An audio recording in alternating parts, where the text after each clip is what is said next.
What was once a cornfield now sits a sprawling campus known as Redemption Christian Church. In small town rural southern Indiana 23 years ago, an upstart church began with a handful of people, and God has grown it to an impactful church of more than 2,000 with campuses in 3 towns. How did this happen? What did God use to not just make a church grow, but create a movement of Christ followers who are brought into the mission of loving God, loving people, and changing the world? This is the Redemption Story, a series of programs in association with Redemption Christian Church and the Kevin R. Smith Company that attempts to tell a bit of the story of what God has done and is doing at and through Redemption Christian Church. Well, Darryl, when we started the Redemption Story, one of the things you basically put your heart out there was that we wanted to bring people of the church within the story. And today we're joined by a very special guest, Coach Gene Mattingly. Coach, thank you for joining us. My pleasure. Darryl, Coach has been heavily involved with the church and does a lot of things, but talk a little bit about the value of the people of Redemption. Yeah, I mean, I've always said it's about the people, really, the relationships. I had lunch with a pastor or breakfast with a pastor this morning, and we just talking about the key to relationships. And then the manager of the place we were at talking about, it's like, I've always been in the relationship business. Like, yeah, that's it. It's a relationship. And so the church people have always been, center to what we do. It's never been supposed to be about the leaders or the staff, but about God and His people.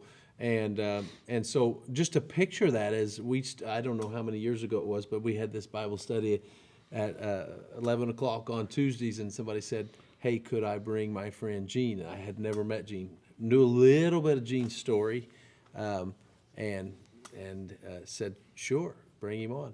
We will take Southridge people too, So anyway, so he came, and I don't know, we became really good friends right off the bat. And then the key was him and his wife met with me once. We did some talking about the situations they were going through, and then at that point they became Redemption people, and I've never looked back. And Gene's part of this Bible study, serving here on helps with our finance team.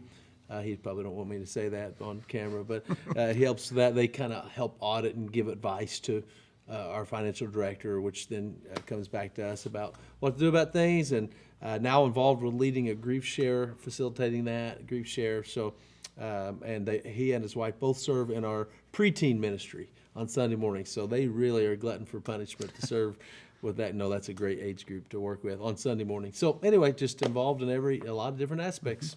So. Coach, I personally have got to know you the past couple of years when Darryl invited me to the Tuesday morning piece.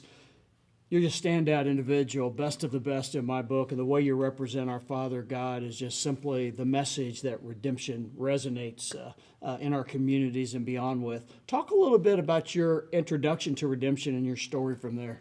Thank you for the kind words, both of you.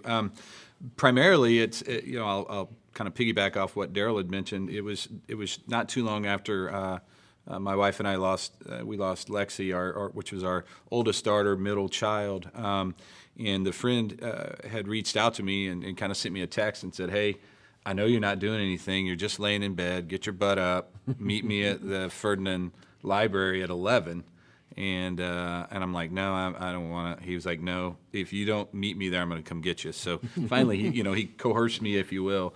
And so that's where we met Darryl, and I met Darryl, and then kind of explained kind of what we were going through as a family and the circumstances of losing a child. And really, we had a wonderful church family, and my wife had grown up in this church, and our kids, had all gone through, they had gone through all the Bible schools and confirmation classes, but after we had the funeral there, and we just couldn't go back. We tried for months, really, several Sundays to go back, and we just couldn't get through a Sunday service without just the emotional breakdown. And so we were talking with Darryl about that, and he was like, hey, I got a solution. It may not be one you're looking for, but I got a solution for you.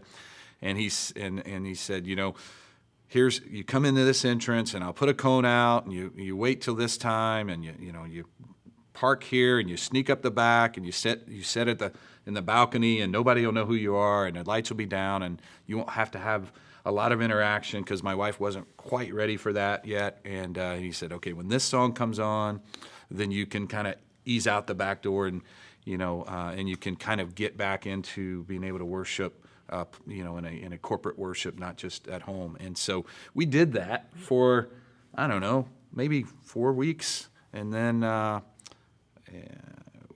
my wife, we got ready to kind of sneak out. And my wife kind of said, no, we're going to stay till the end. And I was like, are you sure? And she was like, yeah.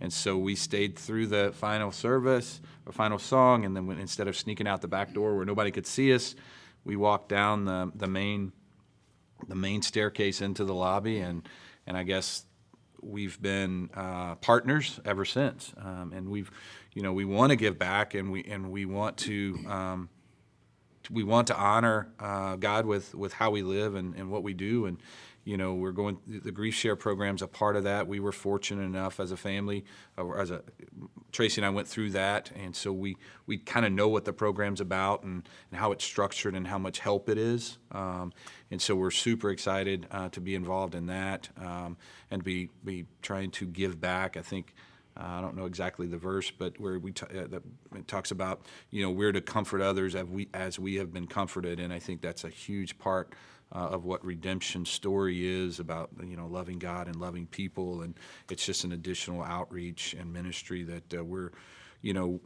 involved in. I wouldn't say we're happy to be involved in. I mean, it's the circumstances are what they are, and we don't understand the why to that, but one day we will. And if we can help others through that process and down that journey, we're happy to do that.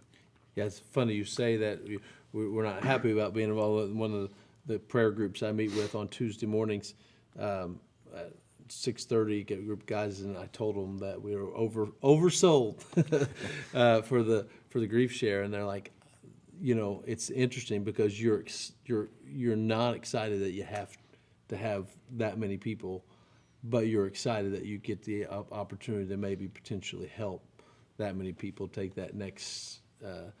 Get through that next stage of grief, because it really is stages, and not in an order like we often think it is. It's all over the map. And so anyway, we're excited about that and excited to have you guys be a part of it. And really, honestly, I think you said this is part of the redemption way, the story, and that's the real heart. Like, God is using all of our story and everything good, bad, and ugly that we go through to help form us and make us into what He desires for us to be.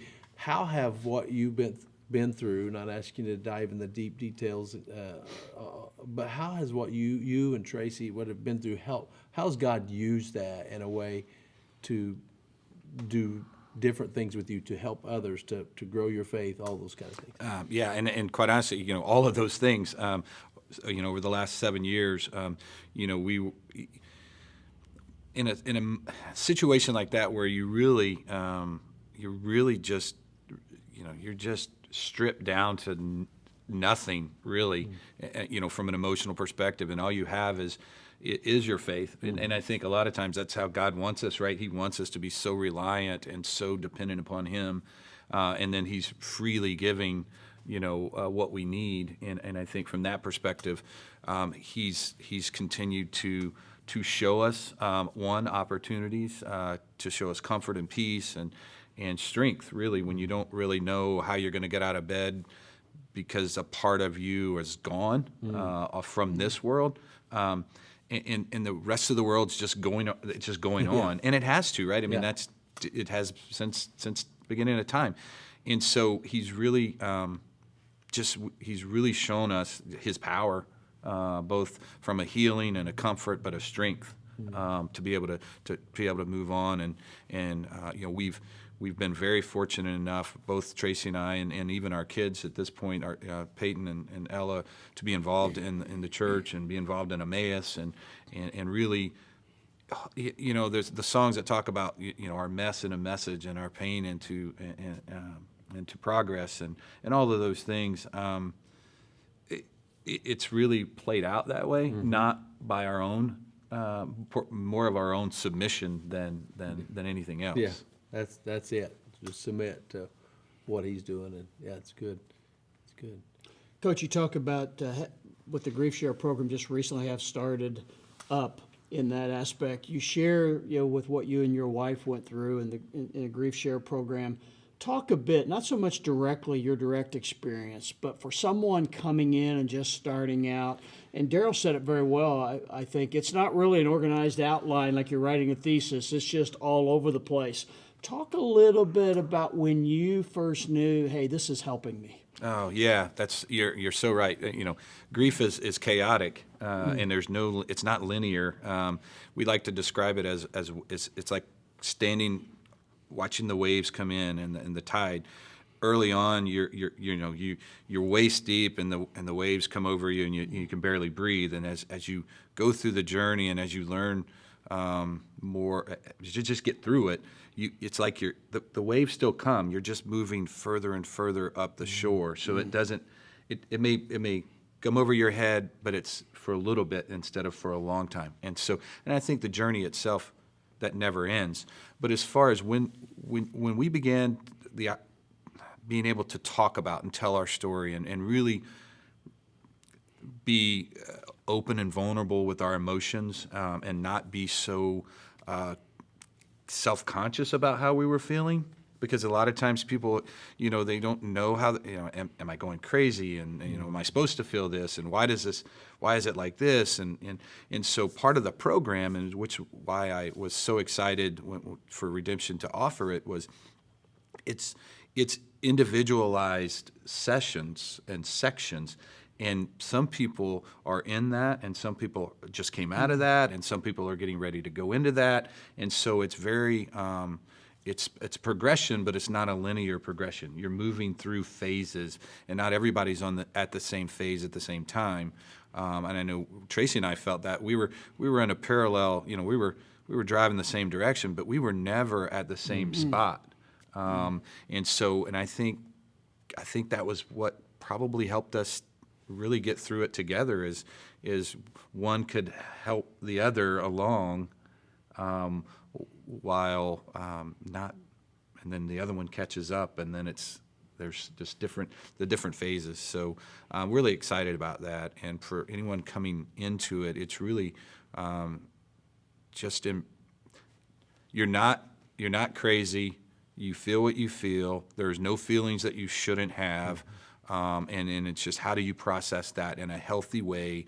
And the Grief Share program does that through the lens of the Bible and what God has done for us. Yeah, and that's so true, because if you look at the Bible, I've done the read through the year Bible in a year plans and so on and so forth. If you look at so much of the Old Testament in particular, you got Psalms and even some lamentations and what. There's a lot of grief and lamenting, and you don't ever see God say that's wrong to have that feeling. Mm-hmm. He just allows that to happen. Like, he's God. He's not threatened by our doubts, by our struggles, by our questions, by our anger towards him at times, which I think we have all dealt with on varying levels, and I can't imagine the level of deep loss that a parent would have. But I know that it's there, and so I think that's what I love about a biblical-based program, is because it's not just this therapeutic thing. Those elements are there, but it's like God created us. He knows our emotions. And so just allow us to more naturally go through and work through those things. And I haven't been through it myself, but I've watched the videos years ago and trying to decide whether we were going to do it, and it's good stuff, good material. Of course, the heart of it is not what you're seeing on the screen; it's what's happening in the conversations. And I'm really excited to have Gene and then Lana Wessel as facilitators, because they've been there, done that, and yet neither one of them are the type to say, "This is what you got to do here. This is what you got to." They understand that it's, we're walking with you through this. So anyway, we're very excited.